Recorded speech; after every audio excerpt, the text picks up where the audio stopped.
Hello everybody and welcome back to another Urza's AI card review video. Before we jump into things, here's my past self to explain a little bit about how I rate the cards. If you're not interested about that, or if you've seen it before, you can just use the chapters below to skip on ahead, and I'll see you there. I'm going to be rating the cards on three things. First of all, I'm going to be looking at the design. So the DAI do something cool and creative, something new and exciting. Did it keep the card within the color pie and within the general design principles of Magic? So, if it makes a green creature with flying or a blue creature with reach, that maybe isn't where we want to be. And if it's just copying cards that already exist, that's not very exciting either. So we're going to dock a lot of points there. So that'll be our first score is design. The next score is going to be the balance, which is different from power. Because if a card is way too weak, it'll have a low balance score. If the card is way too strong, it'll have a low balance score. We're looking for something that would be on the range of playable, and my criteria here is some sort of limited environment. So if a card is looking at specific synergies, then I'm going to assume, okay, we're doing that synergy in this limited. So this could be anything from, Bear with Upside to like a pretty powerful rare, but something that wouldn't warp the format entirely around it. And also in this section, I'll be trying to assign a rarity I think the card should be printed at if it were printed. And the final score we'll be giving to the card is the flavor. So does the name and the art and the creature type, do those match up and make sense? Is the flavor text any good? Is the art any good? So this is a pretty subjective one, but I think it'll be fun. Since the Urza's AI does include art and flavor text, it'll be fun to try and rate those. So that's the scoring system. Let's get into it. All right, and here's our first card. Looks like a green one. Treefolk Gnomes. Interesting. For a green. Are they going to be sort of regular size? Because Treefolk tend to be pretty big. Gnomes tend to be pretty small. Very curious. Okay, so we got a 4 and a green for a creature gnome 3/4. Okay, a little understated. 1 and a green tap. Search your library for a basic land card. Put it on the battlefield tapped, then shuffle. Okay, well, pretty interesting. Let's there's gonna be some interesting flavor implications here, but let's look at the design of this thing. So we have a 5 mana 3/4 gnome, Treefolk Gnomes. I would like to see, the name and the creature type maybe match up. So if it is a Treefolk Gnomes, then maybe it should be a Treefolk Gnome creature type rather than just a gnome. Or are they gnomes that live on top of Treefolk? Maybe the Treefolk Gnomes, like instead of having a house in a tree, they have a house in Treefolk. Sounds a little bit disturbing, but I could see it happen. So maybe the gnome tag is fine. And they search your library for a basic land card, put on the battlefield tab, then shuffle. I'm trying to like really process the templating here, make sure there's nothing completely busted happening by like a misplaced comma or a missed word. Search your library for a basic land card, put it onto the battlefield tab, then shuffle. Okay, yeah, that seems reasonable. So a creature that searches out lands that's a 5 mana creature is not the most exciting thing in the world. It is nice this is, something you can do turn over turn. It doesn't, you don't have to like discard a card or anything. It just lets you kind of thin out your deck. And if you are ramping to really big stuff, then I guess it lets you ramp to that. But it's a little bit understated. That's more of a balance issue, I guess. But so the design's slightly confused on that front in that it tries to get you mana, but it's already a pretty expensive card. I don't know. There are obviously other gnomes in Magic. I'm not sure. I don't think they're typically in green, but there have been artifact gnomes in the past. Let me look up some gnome cards and see how these fit with other gnome designs. A few moments later. Okay, so it does look like there are a few green gnomes from the recent Baldur's Gate set. Not one I interacted with very much, so didn't have a ton of experience there. But okay, so green gnomes are a thing that exists, and it doesn't look like gnomes have much of a precedent in terms of what their abilities do. Most of them have some sort of ability, but they're kind of all over the map. So I guess they get a pass on that front because there isn't much of a unifying theme for gnomes so far. So the fact they search for a land card, I guess is fine because they're these like treefolk gnomes. So, all right, I'm a little bit conflicted here because the design, I guess, is okay, and I think we've seen cards. Again, I might have to consult Gather, but I think we have seen cards before that are a little bit expensive and maybe search out lands. Typically, I think they're one-time effects rather than this kind of repeatable tap effect. But there's nothing broken here, certainly. So yeah, it's not the most interesting thing in the world, but it's a perfectly functional design, and it's kind of an interesting idea to have these green gnomes that ramp out your lands somehow by working with treefolk, I guess. Well, we'll talk more about that in the flavor, but I don't think this is too bad. It's just I'm not excited by this, right? Because a really cool design card. You look at it and you're like, wow, that's awesome. I want to build a deck with this. I look at Treefolk Gnomes and I go, shrug. So I'm still gonna go to 4 because it's perfectly functional and reasonable. It's just not too exciting. So 4 out of 5 in design. Okay, looking at the balance next. So I have mentioned a few times already, this is quite understated. 5 mana. I don't want to be getting a 3/4. I want to be getting like a 5/4/4/5 type stat line. So it's a little bit weak, and the ability doesn't really make up for it. Your 5 mana card, you want an ability that affects the board in some way if it's gonna be a little bit understated. Uh, you know, bounce effect or damage dealing or pump power and toughness, who knows? Just something more than this. So in that sense, it's off the mark, but it's not, it's not so horrible as some of the other cards we've seen that are either completely unplayable or insanely busted. In a low power set, I could maybe see this being your 23rd card that you put into your draft deck. Uh, you know, it's not a complete disaster if you play a 5 mana 3/4 that kind of helps you thin your deck a little bit or ramp into even bigger things. Maybe in a set that's extremely slow that has like a bunch of 8 and 9 drops. This sort of 5 mana ramp creature that can also protect you a little bit with, 3/4 can still block okay. Maybe there's a place for it.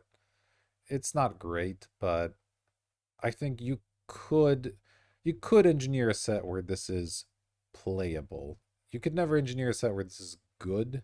At least not a reasonable set where this is good, but you could engineer a reasonable set where this is playable. So I'm gonna give it a 3 on the balance. I'd like to see some of the numbers changed, but you know, eh, eh, it's fine. All right, let's look at the flavor. I've already explored a little bit about the Treefolk Gnomes and typeline confusion there, so we'll deal with that in a moment. Let's look at the flavor text. I haven't read it yet. Some people call them gnomes. Other call them forest spirits. Ooh, I actually kind of like that one. So these like gnomes are hiding in the trees, and some people know they're gnomes. Other people are like, oh, it's the spirits of the forest. Isn't that cool? Isn't that interesting? I actually like that. I quite like the art. I could use the forest, like maybe a bit more forest, because there's a pretty clear sort of tree here and a couple of trees over here, and I'm gonna assume these smaller figures are the gnomes, so they're a little bit big to be gnomes compared to the size of these trees. So there's some scale issues, and a lot of this background's sort of barren. I'd like to see a big forest. But overall, the art's pretty reasonable. I really like the flavor text quite a bit, and I've already explained sort of my take on treefolk gnomes being gnomes that live on or around treefolk rather than being a combination of the two species. So I think that works. It's a little bit weird. Maybe I think these treefolk guys getting you lands. Maybe that makes sense. It would maybe be a little bit better flavor wise if they only got you forests. Obviously, a lot worse in terms of balance there. That makes the card a lot weaker. But overall, I think this is a 4 out of 5 on flavor. I like the art. I like the flavor text. The name and type kind of makes sense. There's just a few small things here and there I would address. But 4 out of 5, I like it, and I definitely like it. All right, well, that'll do it for Treefolk Gnomes. Let's move on to the next card. All right, up next we have a blue card. Get the mouse moved here. We got 3 and a blue Decimator. Creature, spirit, 2/2. Blue, sacrifice Decimator. Return target creature card from your graveyard to your hand. Okay. So we've got a Gravedigger in blue. Not typical. The name doesn't really match the ability very much. When you see Decimator, you want this card to be like really big, right? I want this to be an 8/8 that has trample and annihilator and like all these cool things. I don't want my Decimator to be a 4-mana 2/2. That kind of sucks. That's disappointing. I'm not sure why the Decimator is a spirit. I'm not sure why it's blue. Return target creature card from your graveyard to your hand. Yes, it's just a Gravedigger ability, but you have to. It's worse though because you have to pay and sack this, so it's not as good as a Gravedigger by a long shot. But in terms of mechanics, it's similar. So yeah, design wise, not a huge fan. This isn't really a blue ability. This is strictly pretty much a black, sometimes green. Green can return things from the graveyard to your hand as well. So black, maybe green, never in blue, I don't think. Um, I don't like the name. That doesn't really match with my expectations for what the card should do. I don't like that it's a blue spirit that doesn't fly. That's never good. So, and there's nothing crazy interesting here. It's just a sort of weak version of a Gravedigger ability. So I'm gonna have to give this a 2 on the design just for so horribly breaking the color pie and a couple other small issues, then just making a pretty uninteresting card. So sorry, Decimator, 2 on the design. Balance, I'm afraid, is not going to be much better. Like I said, I've been comparing this to Gravedigger, and Gravedigger is a pretty good card. Like, it's usually in most, sort of non-masters, like just sort of regular draft sets, it's a reasonably high pick. But the quality difference between this and a Gravedigger is massive. Because this is a 4-mana 2/2 that just sits there and play. You can attack and block with it or whatever, but ultimately you have to lose this to get another card back. So that's a pretty big investment just to get a creature back. Now, sometimes you might need to do that if you have some huge bomb or whatever. You'd be happy to sacrifice your Decimator to get it back, but it's not a great rate, no matter how you slice it. So I think this is a 1 or a 2. I'm gonna call this a 2 on balance hesitantly. Because much like the last card, I could maybe see a set where this is somehow just barely playable if there were a lot of maybe sacrifice synergies. So you're like, sacrifice your Decimator to bring back a second Decimator and you loop them for like some huge benefit. I think we've seen cards before that reward you for your own creatures dying or whatever. Usually they're not strong enough to justify this weak of an effect to be included in your deck, but maybe, maybe. So I'm gonna give this a 2 on balance, and it's more like a 1.5, but I want to stick to whole number ratings, so we're gonna go 2. Okay, flavor is not gonna be great, I'm afraid. Let's hope this flavor text saves the card. They'll take out a treasure that keeps falling to the bottom of the sea. They'll take out a treasure, okay, that keeps falling to the bottom of the sea. I'm not sure who they are. And are they going to take the treasure out of the sea so that it stops falling? Are they, is the Decimator digging a corpse out of the water and that's the flavor? Is the endless abyss of the sea a metaphor for the afterlife and the treasure is the creature? I'm really reaching here to try and make sense of this. It's not really there. I already mentioned I don't like the name for this sort of card and effect. I don't really understand why it's a spirit. The art's quite unclear. There's a lot of something shiny happening. Could it be a spirit of some kind? Maybe. Maybe there's an ocean involved. It's It's hard to read the art, so I can't score it very high. I don't like the name. I don't really like the flavor text. I don't think the card makes a whole lot of sense from that perspective, so I'm afraid this is a 0 on flavor. Sorry, Decimator. You could have been sweet. You could have been Nulmox Crusher, but instead you're a random 2-2. Alright, that'll do it for Decimator. Let's see what our next card is. Alright, looks like I got another blue card. I feel like this thing has a bias for blue. I feel like I've rated a lot of blue cards. I'll have to do a count at some point. Anyway, we've got Jaddi's Touch of Mayhem. I kind of love the name. I hope it does something sweet. It's an instant. As an additional cost to cast this spell, sacrifice a creature, draw 2 cards. Womp, womp, womp. Yeah, that's not exciting. I want my Jaddi's Touch of Mayhem to do crazy stuff. I want it to change targets of spells or change colors of permanents, you know? Something with mayhem, not draw 2 cards. What? That's lame. Um this is also typically a black effect. I think we've seen literally this exact card. I'm gonna have to look it up in the edit, but I think we've seen literally this exact effect just with black instead of blue mana. Um, so that's not very original. It's yeah, now it's in blue instead of black, which doesn't really make sense. Blue, of course, has access to plenty of card draw. That's not the issue, but usually sacrificing a creature as part of the cost is a black effect. So we're gonna have to dock a point for that. I don't like that the name is so badly out of tune with what the card does. The Touch of Mayhem should do something cool and exciting, not a very mundane effect. So, uh, I think it's another 2 on the design. It's unoriginal, it's out of color pie, and the name doesn't really fit the effect. So, it's like you could save this, but it'd still be a boring card. So I'm gonna give it a 2. All right, balance-wise, like I said, this literal effect has been printed, so it's hard to give it anything less than a 5 because we know Wizards is very okay with this card existing.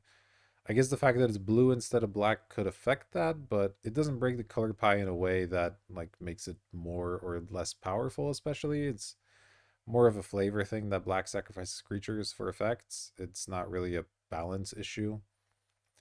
Like if you make a red card that can destroy enchantments, that's like a thing that red doesn't normally have access to, so giving that effect to red can suddenly be kind of strong. But in this case, the color pie break is more of a design thing than a balance thing. It doesn't really affect the balance of the card very much. So I'm gonna give it a 5 on balance because this card's existed just in a different color, and it was always fine. You occasionally saw it in limited play, and it worked. They target your creature with removal, you play your thing in response, sacrifice the creature, and draw 2 cards, and get a little bit of value, and it's fine.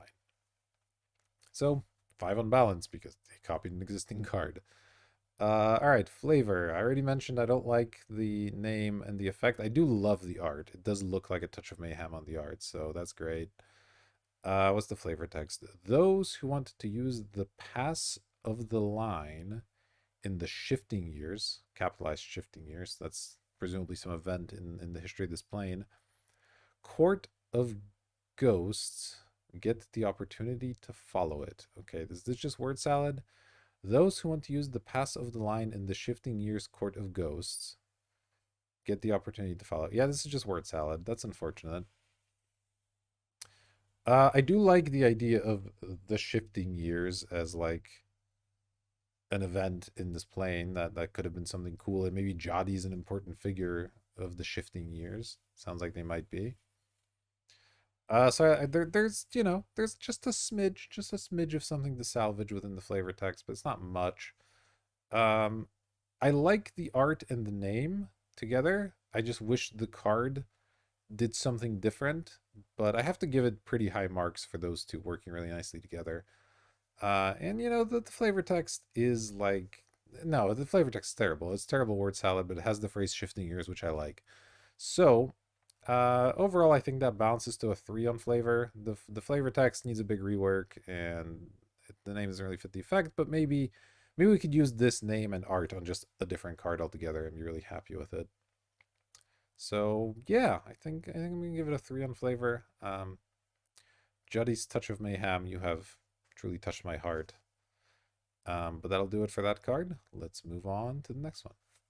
All right, our next card is here. Blue yet again. Although either the blue has been pushed off of the frame or this card is actually a blue artifact. I'm going to choose to say it's a blue artifact. Oh god, it's a plane and also a quest. Oh no, what is happening? Master of Science in Magma Glass. Okay. 3 mana, plane dash quest, and the rules text is Skull Scavenger. Oh boy. Um, I know what planes are vaguely.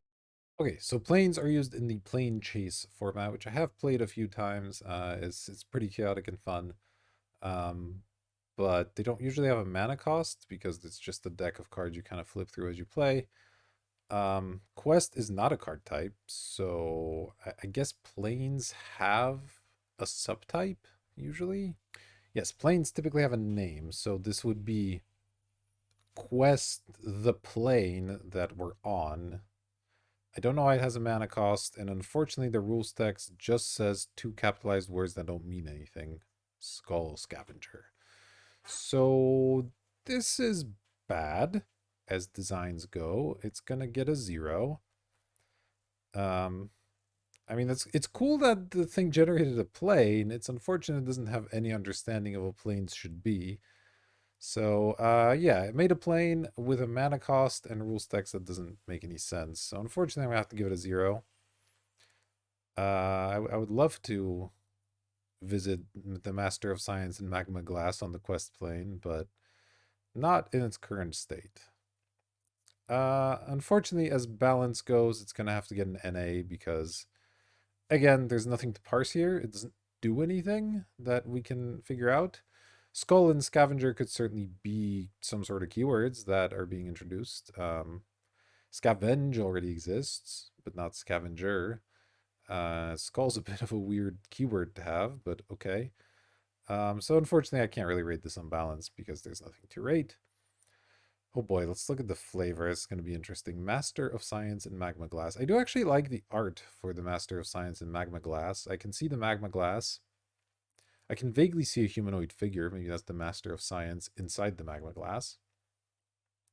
I'm not sure why it's a location on a plane. Sounds like a creature maybe, or a planeswalker or something. But okay. Flavor text. You may choose a dragon to dwell in every tier of the Ocean of Desire. Urtai, a dungeon mastering headhunter, coma obedience. Huh. Okay, I sort of like the quote itself, even though it's a little bit cryptic. The attribution maybe doesn't make a ton of sense. And I like the art with the name. So there's something there. This could be a cool plane to visit. It's full of magma glass. I'm having some visions swim around my head already of like cool creatures and characters and spells we might interact on the magma glass plane of quest. But unfortunately, it's all mostly coming from the art in the name. The flavor text isn't contributing much. Um, but still, that's pretty cool. I don't know if I can give it a 3, but we'll give it a 2 with a caveat again that's like a 2.5, but I'm gonna err on the side of 2 this time. Sorry, Magma of Science, excuse me, Master of Science in Magma Glass. It's quite a mouthful there. All right, well, moving on. So for the next two cards, I'm going to be utilizing the naming feature once again. I did that in episode 1, if you want to check that out.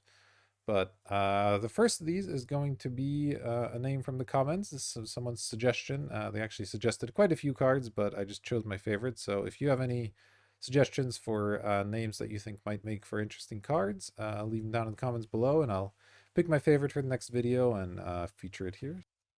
So thank you so much to Gideon Ransom for this suggestion, and we're going to be making Turtle Power. Let's capitalize it correctly, though. Turtle Power. I'm hoping for a Turtle Lord, but it's probably going to be something way different, so Fingers crossed. Let's see what it comes up with. All right, and we've got yet another blue card. A very blue episode today. That kind of makes sense maybe for turtle powers. A lot of blue turtles. Oh, this art is amazing. I haven't even read the text yet, but I love it. Turtle power, 3 and a blue instant. Tap target artifact creature land. Oh, oh, Urza's AI. What could have been and what you made instead? Oh no. Okay. Well, let's try to break turtle power down. So it's a worse twiddle that costs 3 more mana. That's not very exciting. Um, Tap a target artifact, creature, or land. I can sort of see the connection here of turtle power being an instant that does something, right? Rather than giving power to your turtles, you're using your innate turtle powers to presumably tap something for some reason.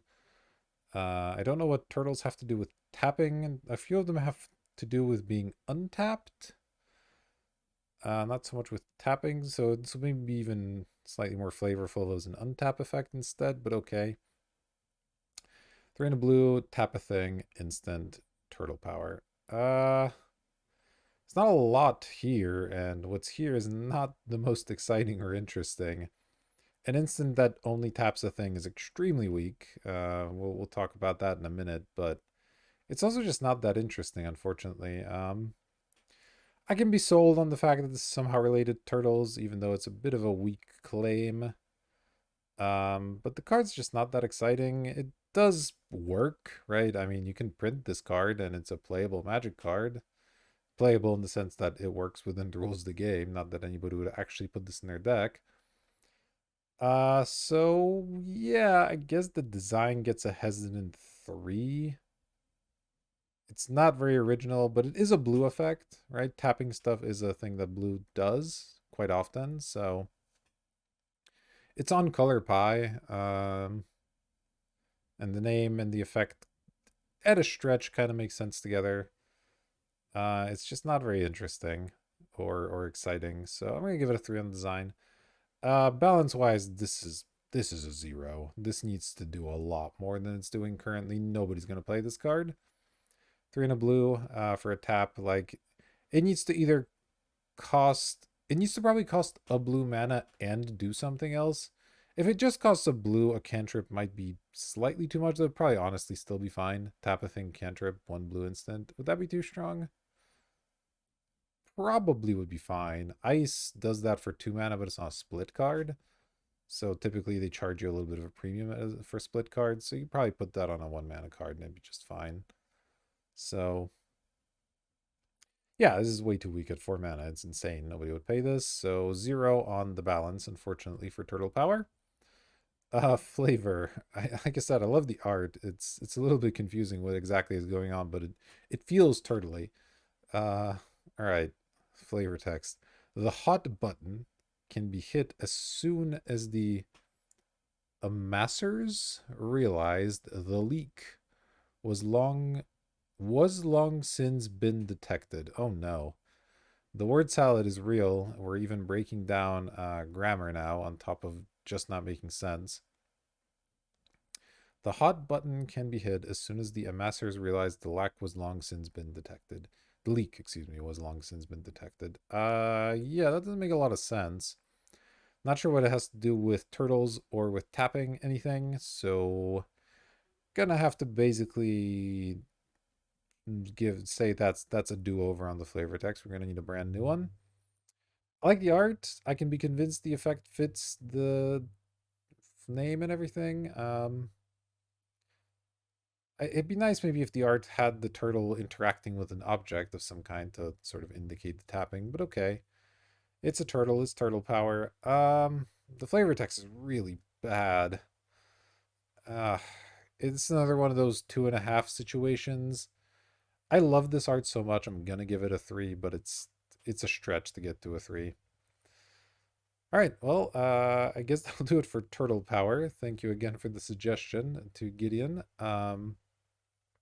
Moving on, our final card, in the spirit of the first episode, is going to be begging for subs. Please, please sub. I would really appreciate it. Let's see what begging for subs gives us. All right, and here it is. We finally get a non-blue card. That's pretty cool. Begging for subs, 3 and a black sorcery. Put target creature card from a graveyard onto the battlefield under your control. Okay. Why why is begging for subs a reanimation spell? Is this maybe this is an implication about using bots, and it's sort of like taking someone from the dead. Bit of a stretch, but okay. Or maybe we're begging so hard that the creature actually comes back out of the graveyard. Maybe that's the flavor here, is that we're asking so intensely that the creature just comes out of the graveyard back to join us. Okay. So design wise, I mean, it's a reanimation effect. It takes from any graveyard, which is cool. So it's slightly stronger than Zombify, especially in Constructed. You don't really care if your reanimation spell can hit your opponent because you're going to be putting giant bombs in your own deck to reanimate. But in late, it actually matters. There's going to be a decent amount of times, especially since reanimation effects are typically black, which this one is. So kudos to the AI for that. Which is also a color that has a lot of removal. You're often going to be able to remove your opponent's key threat and then bring it back to your side, which is pretty cool. There's nothing outstanding on design. It's a Zombify that's slightly different. So unoriginal, but perfectly on color, on flavor. The name's a little weird, but we generated it, so I can't be too mad about the name. I'm gonna give it a 3 just for being extremely unoriginal, but fine. In terms of balance, I think this is a 5 out of 5. Like I said, it's pretty close to a card that already exists, and Zombify is not like some extremely powerful card, so making it slightly stronger, I don't think breaks it or anything. You could totally do this. Start creature card from a graveyard. I'm paranoid now. I'm triple reading the text just to make sure there's not some extra thing in there I'm missing. Creature from a graveyard onto the battlefield under your control. Yeah, that works. That all works just fine. So yeah, I think this is a 5 out of 5 on balance. No real complaints. It's a perfectly fine spell that we've seen similar effects before. And flavor. Let's read the flavor text. All I ask is a simple act of forgiveness. Ooh. Is subbing to the channel an act of forgiveness? Are you forgiving me for what, putting out terrible content and subbing anyway? I'm not sure. Whatever you're forgiving me for, tell me in the comments. I'd like to know. So, okay, all I ask is a simple act of forgiveness. Maybe a simple act of kindness would be a stronger flavor text, but it's like 90% of the way there. Partly because it's a short phrase and we want to replace the keyword, but still 90% of the way there. That's not bad. I'm not sure what's going on in this art. We have like a humanoid figure, as far as I can tell, standing in like some kind of garden. And there's like a veil or a cloak involved. Maybe they're on a graveyard. That would kind of make sense for a reanimation effect. Maybe they're begging at a gravesite for subs. They're so desperate for subs, they've gone to the graveyard to ask for subscribers because nobody alive wants to sub to them. Pretty depressing, honestly. I hope I don't end up there, but okay, I can kind of see that working as art and flavor for that. And maybe they're asking the dead for forgiveness, like, sorry, I'm bothering you in the afterlife, but I really need a sub. So if you could just, come back to life and sub to me, that would be great. Okay. I could see it. I could see it. I wasn't totally on board, but I've kind of convinced myself. The flavor text, the art, it all works. It all works together. Giving this a 4 out of 5 because I this is all in my mind, but I have convinced myself that this is good. But because of the many steps I had to take along the way, because it wasn't sort of laid out a little bit nicer for me, I'm gonna take off that 1 point, give it a 4 out of 5 on flavor, and call that a day. All right, well, that'll do it for this card and for this video. I appreciate you watching. If you would subscribe, like, comment, share, do all the good things. They do help me out. So I would really appreciate it. But that'll do it for this episode. I'll see you in the next one and hope you have a good day.